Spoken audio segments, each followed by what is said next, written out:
Our first witness is going to be Bill Scheer, who's the Director of Financial Markets and Community Investment Team at the U.S. Government Accountability Office.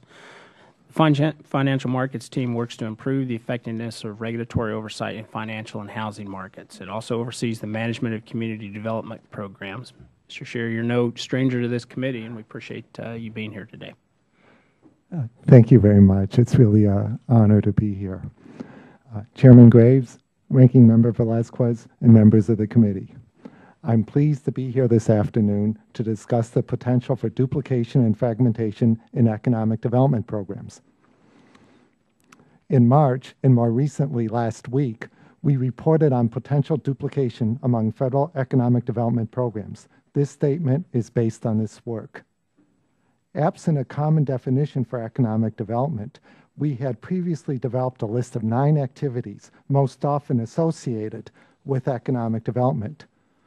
Our recent work includes information on 80 economic development programs at 4 agencies: SBA, Agriculture, Commerce, and HUD. SBA administers 19 of the 80 programs. According to the agencies, funding provided for these 80 programs in fiscal year 2010 amounted to $6.2 billion, of which about $2.9 billion was for economic development efforts. Here, I want to stress that our focus to date has been on the design of these programs.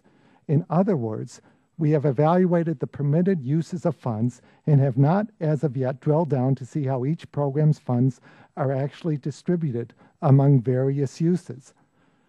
In summary, based on our work to date, we have found that, first, the design of each of these economic development programs appears to overlap with that of at least one other program in terms of the economic development activities that they are authorized to fund. Second, Commerce, HUD, SBA, and USDA appear to have taken actions to implement some collaborative practices, but they have offered little evidence so far that they have taken steps to develop compatible policies or procedures with other federal agencies, or to search for opportunities to leverage physical and administrative resources with their federal partners. And third, the agencies appear to collect only limited information on program outcomes, information as necessary to determine whether this potential for overlap and fragmentation is resulting in ineffective or inefficient programs.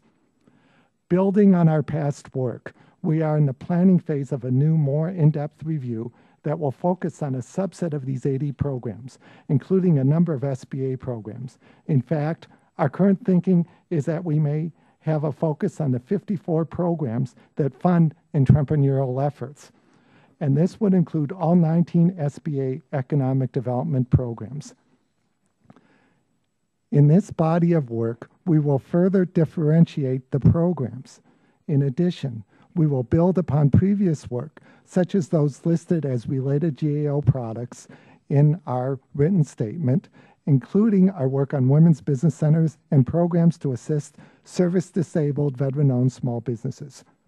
We plan to evaluate how funds are used, identify additional opportunities for collaboration, determine and apply criteria for program consolidation, and assess how program performance is measured. Chairman Graves and Ranking Member Velazquez, this concludes my prepared statement. I would be happy to answer any questions. Thank you, Mr. Scheer.